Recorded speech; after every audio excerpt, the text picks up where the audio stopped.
1,10,20,000 টকাত লৈ যাব পাৰিব।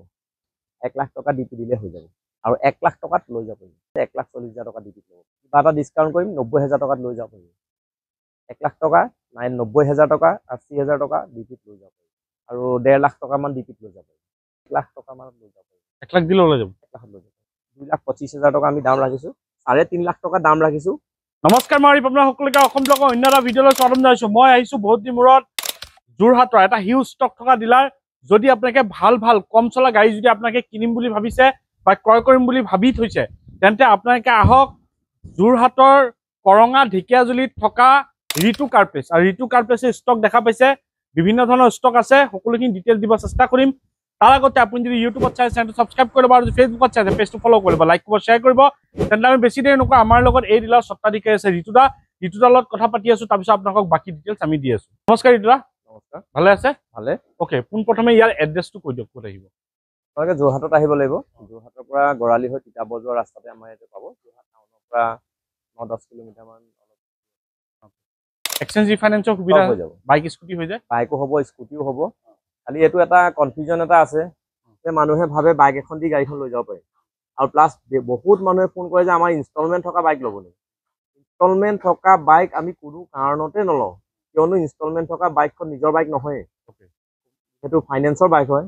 এইবিলাক বাইক ইয়াত কিনা বেচা নহয়, এইটো একদম ক্লিয়াৰ কৰি দিছোঁ। আৰু মেইন কথাটো হৈছে উইদাউট ডকুমেণ্টছৰ লোনৰ চিষ্টেম আছে এতিয়া? আছে ইনষ্টেণ্ট লোন পাব, ইনষ্টেণ্ট লোন পাব, খালি তেওঁৰ প্ৰফাইল খুব ভাল হ'ব। ঠিক আছে, আমি বেছি দেৰি নকৰোঁ, আমি আৰম্ভ কৰোঁ। তাৰ আগতে আপুনি যদি ইউটিউবত চাই চেনেলটো ছাবস্ক্ৰাইব কৰিব আৰু যদি ফেচবুকত চাইছে পেজটো ফ'ল' কৰিব, লাইক কৰিব, শ্বেয়াৰ কৰিব। তেন্তে আহক আমি আপোনালোকক গাড়ী দেখুৱাই আছোঁ। ক্ৰেটা পাই ষ্টাৰ্ট কৰি দিওঁ। অ'কে, হ'ব। এখন আমাৰ লগত নতুন ক্ৰেটা আছে, নেক্সট টু শ্ব'ৰুম ক্ৰেটা বুলি ক'লেও বেয়া নহয়। 2021ৰ 18,000 কিলোমিটাৰ চলা, 18,000 ৰানিঙৰ গাড়ী হয়। ফাৰ্ষ্ট অ'নাৰৰ গাড়ী। চিটত চাওক পলিথিন লাগি আছে, অকণমান দৰ্জাখন খুলি চিটটো দেখাই দিলে গম পাব। চিটৰ পলিথিন অৰ্থাৎ নতুনৰ গোন্ধ নোযোৱা গাড়ী। বাকীটো ক'ব নালাগে, আৰু নতুনৰ গোন্ধ নোযোৱা গাড়ী বুলি ক'লে আৰু বাকী ক'বলৈ কোনো কথা নাই। 18,000 চলা, 21 মডেল, আৰু প্ৰাইচ আমি আস্কিং প্ৰাইচ ৰাখিছোঁ 12.5 লাখ টকা।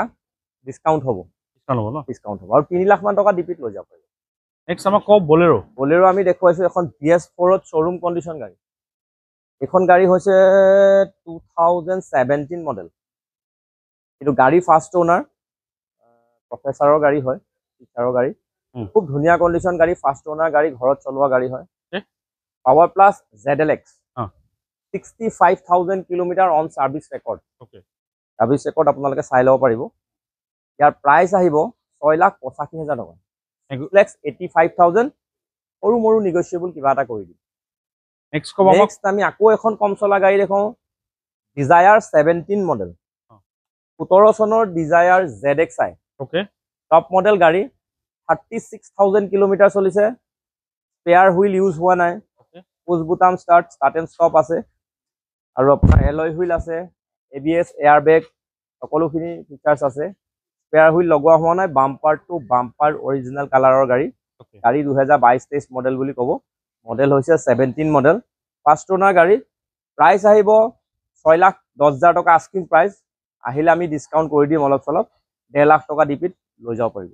নেক্সট কওক বেলেনো 20 মডেল, 20 লাষ্টৰ গাড়ী। এইখনো ফাৰ্ষ্ট অ'নাৰ, 35-32,000 কিলোমিটাৰ চলা গাড়ী হয়। খুব ধুনীয়া কণ্ডিশ্যনত আছে। ডেল্টা, ইয়াত আপোনাৰ আছে ডেল্টাৰ নিউ লুকছটো হয়।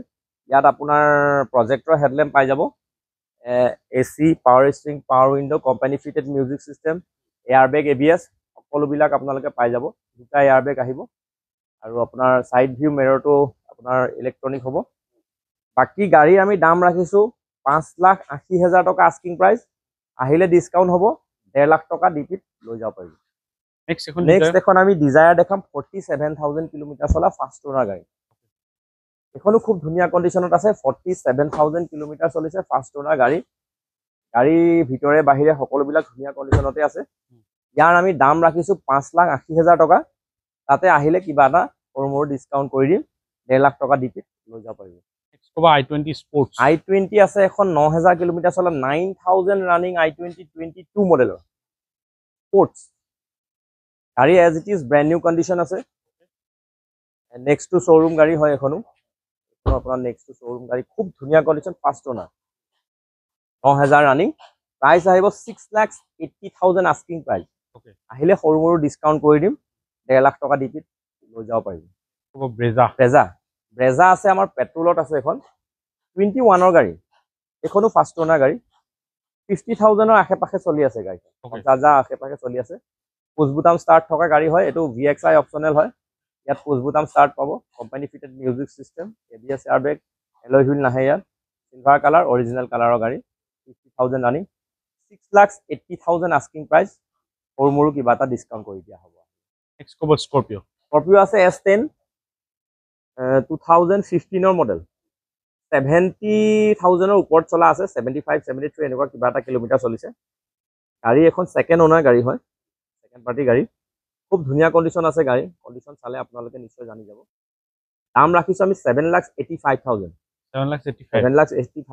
S10 একদম টপ মডেলৰ গাড়ী খুব ধুনীয়া কন্ডিশনত পাব ফাইনেন্স কৰো বুলি ভাবিলে 3 লাখ মান টকা দিলে গাড়ীখন লৈ যাব পাৰিব ন হয় নেক্সট আমি WagonR দেখাইছো WagonR 20 ZXi model 20 ZXi 41,000 kilometre চলিছে অনলি 41,000 কিলোমিটাৰ সাৰ্ভিস ৰেকৰ্ড যিবিলাক গাড়ী দেখাইছো আপোনালোকে সাৰ্ভিস হিষ্ট্ৰি চাই পেলাই ল'ব কিন্তু মোৰ কথা মতে ল'ব নালাগে গাড়ীখন আহিব চাব সাৰ্ভিস হিষ্ট্ৰি চেক কৰিব তাৰ পিছত গাড়ী ল'ব কোনো কথা নাই আমাৰ প্লাস এখন গাড়ী আপোনাৰ স্পেয়াৰ হুইলো লগোৱা নাই বাম্পাৰ টু বাম্পাৰ অৰিজিনেল পেইণ্টৰ গাড়ী 5,45,000 টকা আস্কিং প্ৰাইচ আহিলে ডিসকাউন্ট কিবা এটা কৰি দিম 1.5 লাখ টকাত লৈ যাব পাৰিব আমাৰ স্কৰপিঅ আছে এখন অল্ড টাইপৰ গাড়ী হয় এখন GLX অল্ড মডেল কোনোবা ৰাফ ইউজ কৰিবলৈ যদি কোনোবা মানুহে বিচাৰিছে কেছ টকাত ল'ব লাগিব 3.5 লাখ টকা দাম ৰাখিছো আৰু ট্যাক্স এইবিলাক আপোনাৰ 30 লৈকে আপ টু ডেট কৰি ৰাখা হৈছে ৰিটেক্স দিয়া আছে 30 লৈকে আমি আপ টু ডেট কৰি ৰাখিছো আৰু ইন্স্যুৰেন্সও পাই যাব ট্ৰান্সফাৰো আমি কৰাই দিম এখন আছে আপোনাৰ বলেৰো 2020 আপোনাৰ বাটাৰফ্লাই মনোগ্ৰাম এইটো নিউ লুকসটো হয় 22 মডেল 22 মডেলৰ লাষ্টৰ গাড়ী হয় 65-60 এনেকা কিলোমিটাৰ চলি আছে এখনো গাড়ী খুব ধুনীয়া কন্ডিশনত আছে as it is brand new condition হয় গাড়ীখনৰ আমি দাম ৰাখিছো আস্কিং প্ৰাইচ 8,50,000 টকা আহিলে কিবা এটা ডিসকাউন্ট কৰি দিয়া হ'ব 2.5 লাখ টকা ডিপিত লৈ যাব পাৰিব এখন আমাৰ লগত আছে অল্টো LXi 2012 ৰ গাড়ী 50-60,000 মান চলিছে গাড়ী খুব ধুনীয়া অৰিজিনেল কালাৰত আছে 2,25,000 টকা আমি দাম ৰাখিছো কিবা এটা চাই মেলি দি দিম আৰু কেছত ল'ব লাগিব নেক্সট আমাৰ এখন আছে অল্টো LXi 21 মডেল চলাটো 29,000 স্পেয়াৰ হুইল লগোৱা নাই ভাল গাড়ী হয় বাম্পাৰ অলপ কাঁচা আছে সৰু মৰু গাড়ীখন কন্ডিশন ভাল দাম ৰাখিছো 3.5 লাখ টকা কিবা এটা ডিসকাউন্ট হৈ পৰিব আৰু ফাইনেন্সত ল'লে 1 লাখ টকা মান লৈ যাব 1 লাখ দিলে লৈ যাব 1 লাখত লৈ যাব টাটা নেক্সন মাত্ৰ 18,000 আনি ফুল এসেসৰিজ ফিটিং আছে গাড়ী বাম্পাৰ আগে পিছে বাম্পাৰ গাৰ্ড আপোনাৰ ফুট ৰেস আৰু মাত্ৰ 18,000 চলিছে গাড়ী একদম ব্ৰ্যান্ড নিউ কন্ডিশনত আছে ফাৰ্ষ্ট ওনাৰ গাড়ী খুলি দিলে আপুনি একদম ব্ৰ্যান্ড নিউ নিচিনা বুলি ক'ব গাড়ী খুব ধুনীয়া দাম আছে 6,30,000 টকা আস্কিং প্ৰাইচ আহিলে ডিসকাউন্ট কৰি দিম আৰু 1.5 লাখ টকা মান ডিপিত লৈ যাব নেক্সট আছে অল্টো আমাৰ হিখন আছে এল্টো 800 2019 ৰ গাড়ী কিলোমিটাৰ ঠিক মই 40 মানৰ ভিতৰতে হ'ব সঠিককৈ ক'ব পৰা নাই 2,95,000 আস্কিং 95,000 দি লৈ যাব পাৰিব আৰু এখন আছে কেটেন 2017 মডেল 3,10,000 টকা আস্কিং প্ৰাইচ 1 লাখ টকা 90,000 টকা 80,000 টকা ডিপিত লৈ যাব পাৰিব বেলেনো আছে এখন আমাৰ 17 ৰ গাড়ী অলপ বাম্পাৰে চাম্পাৰে সৰু মৰু ডাকি আছে গাড়ীখনত এইবিলাক আমি দৰকাৰ হ'লে কৰি দিম যদি কৰিব নালাগে এনেকৈ দিম মাত্ৰ 4,30,000 টকা লৈ যাব পাৰিব 4,30,000 টকা বেলেনো ডেল্টা 2017 মডেল এখন এল্টো 17 ৰ এল্টো এখন আমি এখন 15 ৰ VXI হয় 15 VXI 2,85,000 আস্কি ফাইনেন্সও কৰিব পাৰিব 1 লাখ মান টকা ডিপিত লৈ যাব পাৰিব দাম আছে 2,85,000 আৰু 50,000 কিলোমিটাৰ চলি 17 মডেল চলাটো 31 মান চলিছে ডক্টৰৰ গাড়ী হয় ভাল কন্ডিশন আছে গাড়ী দাম আহিব 2,90,000 আস্কি কিবা এটা ডিসকাউন্ট কৰিম 90,000 টকাত লৈ যাব পাৰিব এখন আমাৰ বুকিং হৈ আছে নেক্সট খনৰ পৰা কৈছো নেক্সট আমাৰ আছে 2021 ৰ ইকো চলিছে মোটামুটি 50ৰ তলত আছে এসি আছে আৰু 7 চিট লগোৱা আছে। এখন গাড়ীৰ দাম আহিব 4,80,000 টকা। 4,80,000 টকা, 1 লাখ টকাত লৈ যাব পাৰিব। এখন আছে আপোনাৰ 20ৰ কাৰণে 19ৰ গাড়ী হয়, মাত্ৰ 26,000 চলিছে। এয়াৰ হুইল লগোৱা হোৱা নাই, AC থকা গাড়ী। ইয়াৰ প্ৰাইচ আহিব 4,70,000 টকা।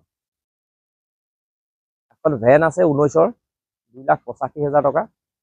আধা 50% ডিপিত লৈ যাব পাৰিব। 50% মানে 50,000 নহয়, 2,80,000 কৈছে, 1,40,000 টকা ডিপিত ল'ব পাৰিব। 2,50,000 টকা, 1,25,000 টকা ডিপিত লৈ যাব পাৰিব। 16 চনৰ গাড়ী। এইকেইটা অলপ বেছি দিব লাগে ন? ভেনত এতিয়া মানে আপোনাৰ এইটো ডিছকণ্টিনিউ মডেল হৈ আছেতো, সেইটো কাৰণে এতিয়া ডিপিটো অলপ বেছি দিব লাগে। নেক্সট ক'ব আমাক আমি এম্বুলেন্স। দেখালো এখন এম্বুলেন্স, একেবাৰে নতুন এম্বুলেন্স, মাত্ৰ 21,000 চলিছে। কিন্তু ইয়াৰ মাইনাছ পইণ্ট আছে, AC নাই, সেইটো মই আগতে কৈ দিছোঁ। Non AC ambulance, company fitted ambulance, কোম্পানীৰ পৰা এম্বুলেন্স হৈ আহিছে, কাগজে পত্ৰ চব অ'কে আছে। 21,000 কিলোমিটাৰ চলিছে। ফুল বস্তু লাগি আছে তাৰ ভিতৰত, চাইলেণ্ট টাইলেণ্ট কি কি বস্তু প্ৰয়োজন হয় সকলোবিলাক অক্সিজেনলৈকে ইয়াত ফিটিং আছে। গাড়ীখনৰ আমি দাম ৰাখিছোঁ 7,80,000। কিবা এটা ডিছকাউণ্ট কৰি দিম, আৰু যদি ৱৰ্ক অৰ্ডাৰ থাকে ফাইনেন্সো হৈ যাব। আৰু ডকুমেণ্টছখিনি চব আপোনাকে কৰি দিব? ডকুমেণ্ট চব কৰি দিম। এইখনত খালি ফাইনেন্স কৰিবলৈ ৱৰ্ক অৰ্ডাৰ লাগিব। নেক্সট এখন ক'ব। এখন আপোনাৰ বলেৰো পিকআপ 1.3 পাৱাৰ ষ্টেয়াৰিং, 2020 মডেলৰ গাড়ী। কাগজ অ'কে আছে, আৰু নাম ট্ৰান্সফাৰ কৰি 650 আস্কিং, আৰু 1 লাখ টকাত লৈ যাব পাৰিব। নেক্সট ক'ব আমাক চুমু গ'ল। চুমু গ'ল এইখন আপোনাৰ 15 চনৰ গাড়ী, 54,000 চলিছে, 5,80,000, দিয়া ইঞ্জিন গাড়ী, আৰু AC ৰানিং আছে। AC ৰানিং আছে। এইখন টাটা AC গ'ল্ড, খুব ধুনীয়া গাড়ী। মই নিজে চলাই চাইছোঁ, গাড়ীখন খুব ভাল আছে। 34,000, 35,000 কিলোমিটাৰ চলিছে। 21 ডিচেম্বৰৰ গাড়ী, অল পেপাৰ্ছ ক্লিয়াৰ আছে। গাড়ীখন আপোনালোকে 3,30,000 টকাত লৈ যাব পাৰিব, 1 লাখ টকা ডিপি দিলে হৈ যাব। নেক্সট ক'ব কেৰি এখন 34,000 চলা, খুব ধুনীয়া কেৰি। 21ৰ গাড়ী, 20 ডিচেম্বৰৰ গাড়ী, 20 ডিচেম্বৰৰ গাড়ী। স্পেয়াৰ হুইল লগোৱা হোৱা নাই, মই জাষ্ট এই আগৰ চকাটোত স্পেয়াৰ হুইলটো লগাই দিছোঁ, এই পামচাৰ হোৱাৰ কাৰণে। এইখন গাড়ী খুব ধুনীয়া আছে, অল পেপাৰ্ছ ক্লিয়াৰ, ফিটনেছো বহুত দীঘলীয়াকৈ আছে। এইখনৰ আমি দাম ৰাখিছোঁ 4,25,000 আস্কিং, আৰু আহিলে কিবা এটা ডিছকাউণ্ট কৰি দিম, 1,10,20,000 টকাত লৈ যাব পাৰিব। ৱেগনাৰ এইটো মডেল খুব ধুনীয়া ডিমাণ্ড থকা গাড়ী, এইটো ব্লু আইজ বুলি কয়। এইটো আপোনাৰ 15 চনৰ গাড়ী, ছেকেণ্ড অনাৰ গাড়ী, 50-55,000 কিলোমিটাৰ ৰানিং আছে। গাড়ী ফুল অৰিজিনেল কালাৰ, সৰু মৰু স্ক্ৰেচ আছে, এইবিলাক ছেকেণ্ড হেণ্ড গাড়ী থাকে এনেকুৱা ধৰণৰ সৰু মৰু স্ক্ৰেচ আছে, কিন্তু গাড়ী ফুল অৰিজিনেল কালাৰত আছে। 3,40,000 টকা আমি দাম ৰাখিছোঁ, ডিছকাউণ্ট হ'ব, ফাইনেন্সো হ'ব কৰোঁ বুলি ক'লে, 1-1.5 লাখ টকাত লৈ যাব পাৰিব। চেলেৰিঅ আমাৰ লগত দুখন আছে। এখন আছে বগাখন, চেলেৰিঅ এক্স, এখন মডেল হৈছে 2018 মডেল, ফুল অৰিজিনেল কালাৰ, 36,000 ৰানিং। দাম আছে 4,25,000 টকা আস্কিং, কিবা এটা ডিছকাউণ্ট হ'ব, আৰু ফাইনেন্স কৰি 1-1.5 লাখ টকাত লৈ যাব পাৰিব। নেক্সট আকৌ এখন 17ৰ গাড়ী ভাল কণ্ডিশ্যনত আছে, 46 মান চলি আছে গাড়ীখন। এইখনো দুইখন ফাৰ্ষ্ট অনাৰ হয়, দুইখন মেনুৱেলত আছে আমাৰ। 3,80,000 টকা দাম কৈছোঁ, কিবা এটা ডিছকাউণ্ট হ'ব, 1-1.5 লাখ টকা ডিপিত লৈ যাব পাৰিব। তাৰপিছত আমাৰ লগত আছে এক্সেণ্ট, হণ্ডাই এক্সেণ্ট 19 মডেল, 31,000 কিলোমিটাৰ, ফাৰ্ষ্ট অনাৰ, মাত্ৰ 5,30,000 টকাত লৈ যাব পাৰিব, আৰু 1,1.5 লাখ টকা ডিপিত লৈ যাব পাৰিব। চুইফ্ট আছে 18 চনৰ গাড়ী, 550 আস্কিং প্ৰাইচ, 1-1.5 লাখত ডিপিত লৈ যাব পাৰিব, প্ৰায় 50,000 কিলোমিটাৰ চলিছে। নেক্সট আমি আৰু দুখন দেখাইছোঁ ইকো, নন AC ইকো। আমি ইকোটো বেলেগকৈ দেখালোঁ, আগত দেখুওৱা কেইখন AC ইকো, এই দুইখন নন AC ইকো। ইয়াত চবতকৈ নতুনৰ ভিতৰত আছে এখন, এতিয়া বৰ্তমানৰ যোনটো মডেল চলি আছে সেইটো 23 গাড়ী হয়, 23 লাষ্টৰ গাড়ী হয়, 29,000 ৰানিং হৈছে মাত্ৰ, খুব ধুনীয়া কণ্ডিশ্যন গাড়ী, নন AC গাড়ী। দাম আছে 5,25,000 টকা আস্কিং প্ৰাইচ, আহিলে কিবা এটা ডিছকাউণ্ট হ'ব, 1 লাখত লৈ যাব পাৰিব। এইটো হৈছে আপোনাৰ 20 মডেল, মাত্ৰ চলিছে 34,000, আৰু এইখনো খুব ধুনীয়া কণ্ডিশ্যন, অৰিজিনেল কালাৰ গাড়ী হয়। দাম আছে 4,85,000, আহিলে কিবা এটা ডিছকাউণ্ট কৰি দিম, আৰু 1-1.5 লাখ টকা ডিপিত লৈ যাব পাৰিব। এতিয়া দেখা পালে আপুনি সকলোখিনি গাড়ী দেখুৱালো, স্ক্ৰীণ নাম্বাৰ দিয়া আছে, আপুনি কণ্টেক্ট কৰি ল'ব। আপুনি ইয়াত আহক, এবাৰ আপোনালোকে ভিজিট কৰক, ঋতু কাৰ প্লেচ দেখা পাইছে, যি গাড়ী আছে কম চলা গাড়ীয়ে ৰাখে দাদাই, আৰু ভাল ভাল কণ্ডিশ্যনৰ গাড়ী আছে। আপোনালোকে এবাৰ ভিজিট কৰিব Ritu car place, Jorhat. Bike scooty exchange হৈ যাব, আৰু যদি আপোনাৰ চিভিল 750 ওপৰত আছে ইনষ্টেণ্ট লোনো আপোনালোকে কৰি ল'ব পাৰিব। ৰিতুত আপোনাৰ কিবা ক'ব আছে? মই আপোনাৰ ভিউৱাৰ্ছসকলক এইটোৱে কথা ক'ব বিচাৰিছোঁ যে আমাক তেওঁলোকে, মই এটাই বেয়া পাওঁ যে ফাইনেন্স থকা গাড়ী ল'ব নেকি আৰু পেপাৰ্ছ ফেল, এই দুটা বস্তু আমি কোনো কাৰণতে নলওঁ। আপোনালোকক ৰিকুৱেষ্ট কৰিছোঁ, প্লিজ এইটো বিষয় লৈ আমাক ফোন নকৰিব। এইটোৱে ক'ব লাগিছিল, যদি আপোনালোকৰ গাড়ী এখন যদি আপোনালোকে দিব আছে, আপোনাৰ লোন ক্লিয়াৰ থাকিব লাগিব, গাড়ী কাগজ পাতি অ'কে থাকিব লাগিব, গাড়ী হওক বাইক হওক যি হওক, তেন্তেহে তেওঁলোকে একচেপ্ট কৰিব, কাৰণ তেওঁলোকে পিছলৈ বেচিব লাগিব না। সেইটো কাৰণে আপোনালোকে পুৰা বস্তু ক্লিয়াৰ কৰিহে ফোন কৰিব, এনে আননেচেচাৰী আপোনালোকে ফোন নকৰিব। মানে ফাইনেন্স থকা বাইক, ফাইনেন্স থকা গাড়ী, এইটো বিকাৰ কোনো আপোনাৰ অথৰিটিয়ে নাথাকে। সেইটো কাৰণে আপুনি নিজেই হৈও, নিজে মালিক হৈও আপুনি গাড়ীখন বিক্ৰী কৰিব নোৱাৰে। যিহেতু ফাইনেন্সাৰ আৰু মালিক, গাড়ীখন যোনে লৈছে তেখেত দুইজন 50-50হে অ'নাৰ হয়। যেতিয়া আপোনাৰ লোন শেষ হ'ব তেতিয়াহে আপুনি 100% অ'নাৰ হ'ব গাড়ীখনত।